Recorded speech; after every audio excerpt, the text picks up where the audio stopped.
The silent majority, the most dangerous force in history. So what happens when good people say nothing? When the husband swallows his pain? When the congregation nods along? When the citizen shrugs and says, "What can I do? I don't want to get involved." This is not just peace that we're choosing. It is not just keeping the boat steady. It is a permission slip that we are approved through our silence for decay, for oppression, for unthinkable evil. You see, in the world we're living today, the history darkest chapter were not written only by hands of tyrants. They were typed word by word by the silence of the multitude. This isn't just about politics. This is about the fabric of our everyday lives. This has become known to walk away because it is none of our business.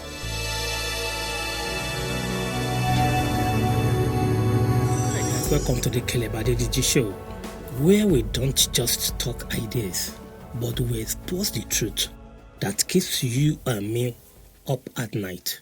I am your host, Caleb Adediji, and today we're going to unpack one of the most insidious powers in human history. This I title the silent majority. Not the protester or the pundits. We're not talking about the heroes or the villain.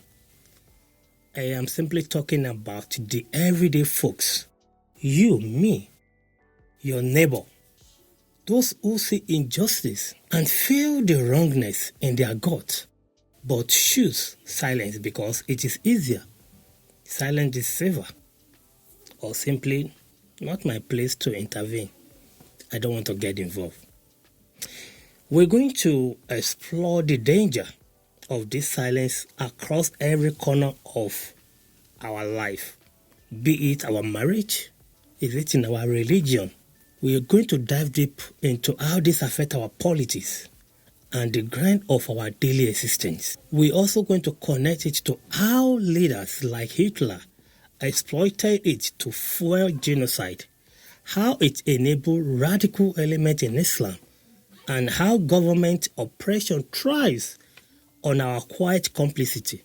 By the end, you and I will get a blueprint for breaking the silence and why doing so could transform our society for better. So, I encourage you to buckle up because this one hits close to home. We are all complicit. Let's start by defining the silent majority. You see, it is not what you think. The term silent majority often refers to a large group of people in a country. Those people who hold moderate opinions but don't express them publicly. The silent majority isn't just a political idea.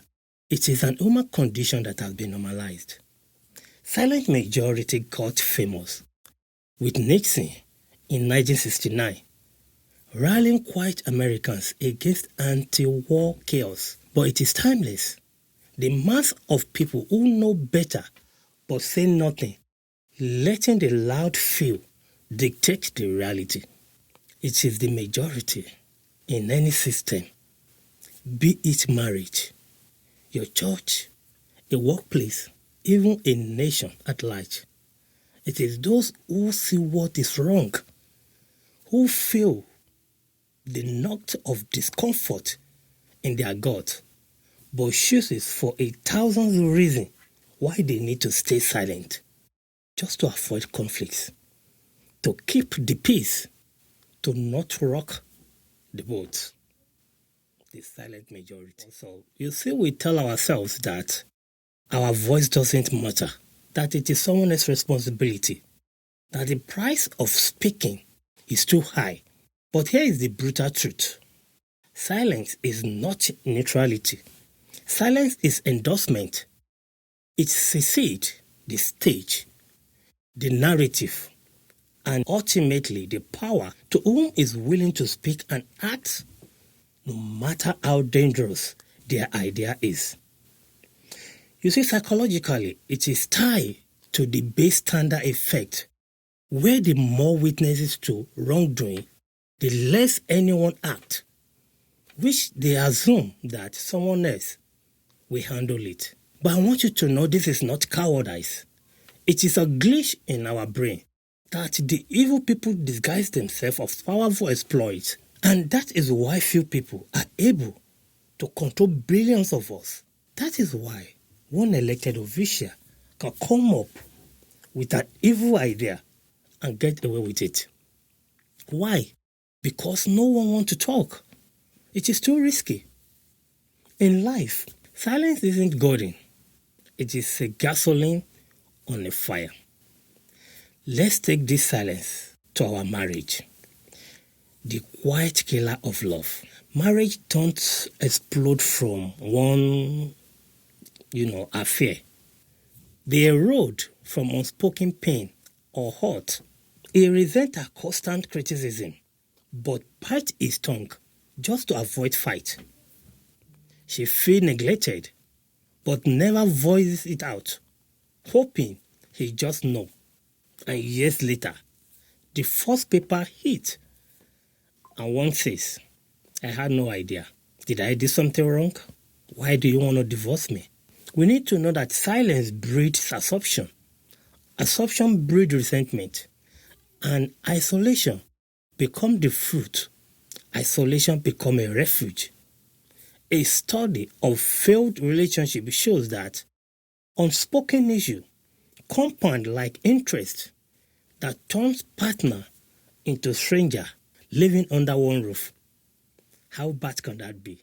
Speaking up early is the key, but you need to speak kindly, speak clearly, or you can watch your bond become a battlefield casualty. In marriage, the silent majority is the partner who let resentment build over unspoken need. In marriage, it is the partner who allow resentment to build up over minor disrespect, over a dying intimacy. They say nothing just to avoid a fight. Do you see that silence? It's a corrosive acid. It doesn't prevent the collapse of the relationship. It engineers it slowly, and it will be eaten up from the inside out. The loud unaddressed issue or the dominant personality sets the entire tone, while the silent partner's unhappiness become the foundation the marriage is built on. In my opinion, this is a private tyranny of two, and that is all it is. Now, let's take this to our religion. You see, when faith becomes a shield for evil, this is perhaps one of the most potent examples of the silent majority. You see, in this example, the silent majority here are the faithful in the pew, those Christians who hear a doctrine of hatred masked as theology, those Christians who witness an abuse of power by a leader, those who see hypocrisy but say nothing just for the fear of being seen as not being a team player or lacking faith. They don't want to cause division in the house of God, but by staying silent, they allow a perversion of that very faith to become its public face. They enable spiritual abuse to continue unchecked. The loud, radical fringe become voice of the many. Religion should elevate us, but the silence within has enabled horror. Let's look at Christianity's dark chapter, the crusade of 1095 to 1291. Some armies slaughter Muslim and Jew in holy war, justified by scripture. Many clergy and laity knew the brutality, the massacre in Jerusalem, where streets ran with blood, but people stay silent, fearing excommunication or social exile. The Inquisition, torture heretics with community watching neighbors burn without protest. Least they will be the next. Modern example of this will be the Catholic Church child abuse scandal. For decades, parishioners whisper about predatory priests, but said nothing publicly. They prioritized institutional loyalty over justice. This silence prolongs suffering for those that are even unknown till now. If we take this to Africa, and I say in the context of Africa, you see, silence has allowed a persecution of traditional religion, forceful conversion, killing, while some Christians and Muslims, majority look away. They deem it to be God's way. Religion silence isn't devotion. It is dereliction, turning sacred space into atrocity enabler. If we come down to our own personal and professional lives, this will be an employee who see unethical practice but fear for their jobs and choose not to speak or report. It is that big standard who witness bullying and walk away. It is that friend who stay quiet as another friend speak ill of another friend. Our silence in this moment isn't just passive. It is an active choice to abandon our moral agency. We become background character in our own story. Silence in society and genocide history. I want to say that genocide don't happen because of one madman. They happen when the silent majority normalize the madness. Now, let's get this principle up to the level of society and history, and you will see it is apocalyptic potential. Silence isn't just about stagnant in marriage or a toxic church. It can literally pave the road to genocide. Let's look at the case of Nazi Germany, and this should be the textbook example. You see, Hitler and the Nazi Party did not come to power because the majority of Germans were rabid anti-Semites. They came to power because a critical mass of population, the civil servant, the teacher, the doctors, the pastor, the neighbor were silent. Why? They were economically strained, humiliated by the Treaty of Versailles, and looking for order. They watched as rights were stripped from Jewish citizens, one law at a time. They told themselves, I am not a Jew, so it doesn't affect me. Or it is just politics. I need to focus on my family. Their silence was misread as consent. Their inaction provided the bureaucrats social and moral cover for the unthinkable to become policy. And then the majority was silent, and the minority with the loudspeaker and guns wrote the history in blood. Who is evil? One madman, or those who are silent and allow the ego of one man to prevail? Let's take this to Rwanda. The Rwanda genocide in 1994. Do you know over 800,000 people were slaughtered, hacked to death in 100 days? How? The extremist Hutus government used propaganda fear radio to dehumanize the Tutsi, which happened to be the minority, calling them cockroaches. But, you know, the machete weren't wielded only by fanatics. They were wielded by ordinary people, neighbors, colleagues. You see, it is wielded by those who have been conditioned by hate speech that went largely unchallenged. Where was the silent majority? Some were complicit through fear. Others believed it wasn't their business. Silence isn't by standing. It is participating. Looking at radical Islamists. Silence in radical Islamists create a vacuum for extremists. Silence amplifies the fringe. Looking at post-9/11, moderate Muslims condemned the act.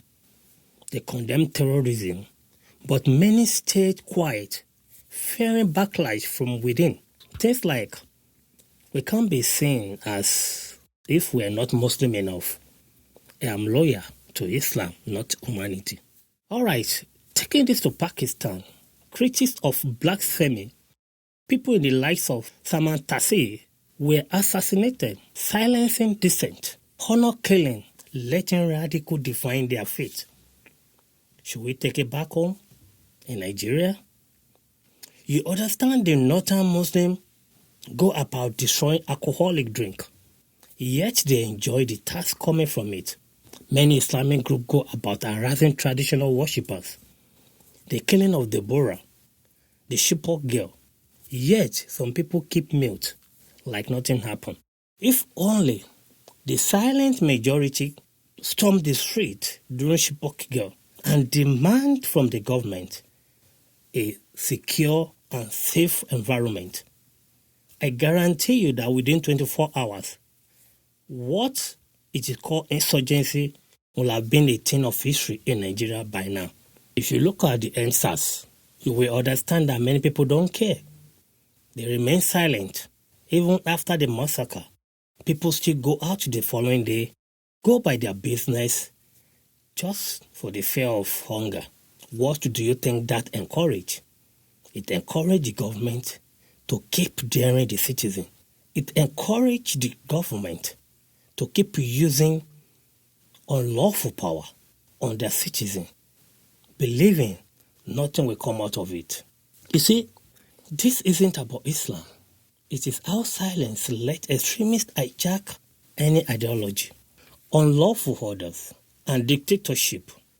We need to understand that the oppressor's first weapon is to make cost of speaking out seems catastrophic. They create a society where the silent majority is paralyzed by fear, apathy, or the belief that resistance is futile. And in doing so, they consolidate absolute power. Rigged elections. In Nigeria, Godfather deployed thugs to stuff ballots, intimidate voters. You hear slogans like, if you're not voting our candidate, don't even bother to come out to vote. Many witnesses electoral fraud, snatch boxes, vote buying, but they stay silent in fear of reprisal. Political thugs in places like Oyo State, Godfathers uses violence to rig their candidate into power, while community endure in silence. Corruption being normalized. Silence here isn't survival. It is what I call surrender, state captured. I call it democracy enslavement. Looking at our daily life, bullying at work, racism in store, all this we witness in our daily life, but we scroll past it, assuming it is not my fight. This normalized toxicity, eroding society fabric. So, why do we do this? Why do we resort in silence? Why do we do this? Because the mechanisms are universal. And the main important thing here is that people fear of retaliation, the fear of physical harm, apathy. This doesn't affect me, or my voice won't change anything. We need to understand that evil advances in small incremental steps. We adjust to each new law until we are accepting what was once unacceptable. I remember how even some pastors and politicians stormed the streets of Nigeria just for an attempt to remove fuel subsidy during Jonathan. I remember, I think it's about 170 or 175 naira then per liter. But suddenly, everyone seems to be okay with paying 1,000 naira for a liter, even in this hardship. A new tax is coming to add more to the agony. I believe dollar jump 300%, yet people pretend to be naive. Do I sense hypnotization here? At least, it works in Lagos for years. You see, breaking this silence, we start with a fundamental mindset shift. Your voice is not the spark that starts the fire. It is the first drop of water that helps put it out. You are not causing conflicts, By naming a wrong, you are addressing a conflict that already exists underground. The action plan here is to break the circle today after listening to this video. In your marriage, have monthly truth talk, no defensiveness. In religion, challenge harmful teaching publicly. Support the victim and don't be a party to religion of abuse. In politics, report fraud, protest oppression, vote loud and defend your vote. Intervene daily in injustice. Call it out anonymously if needed. Start small. Courage spread like wildfire. And this is where we're going to end it. You see the power of vocal. Imagine a world where the silent majority find its voice. In marriage, that voice is the courageous, respectful conversation that addresses the rot before it destroys the foundation. It is the vulnerable expression of the need that builds intimacy, not the resentment. A healthy marriage isn't a silent one. It is a space where both voices are heard, where silence is for peace, not for fear. In religion, that voice is the faithful questioning from within, holding leaders to account, demanding that love and justice be the paramount doctrine. It is the congregation that speaks against hatred in the name of God. A vibrant faith is a conversing faith, not a forceful submission one. In politics, that voice is the engaged citizen who vote, who question authority, who attend a town hall meeting, who write to representatives. It is that voice who refuse extremely to defend the boundary of debate. It is the understanding that democracy is not spectator sport. It is a loud, messy, and beautiful conversation that requires every voice. In life, that voice is the colleague who says, that joke isn't okay. It is the friend who offers tough love. It is the you who refuses to normalize the unethical, the cruel, or the unjust in your daily orbit. When the majority finds its voice, we don't get chaos. We get accountability. We get health. We get a society where the temperature is regulated not by the loudest fanatic, but by the collective reasoning home of the people. The opposite of silence isn't just noise. It is participation. It is courage. It is love in action. Love for your partner enough to speak truth. Love for your faith enough to purify it. Love for your country enough to shape it. Love for your fellow human enough to defend their dignity. You can imagine a world where we reject silence. Marriage thrives on open heart, saving family from quiet despair. Religion will purify through accountability, becoming the true beacon of justice instead of atrocity shield. Politics cleanses as citizens expose the rigged election and unlawful order.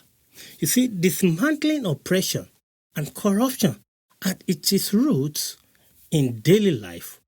Communicate flourish without the rot of unchecked wrong. Bullying ends, equality blooms, and society heals from the inside out. You see, not staying silent doesn't just stop evil.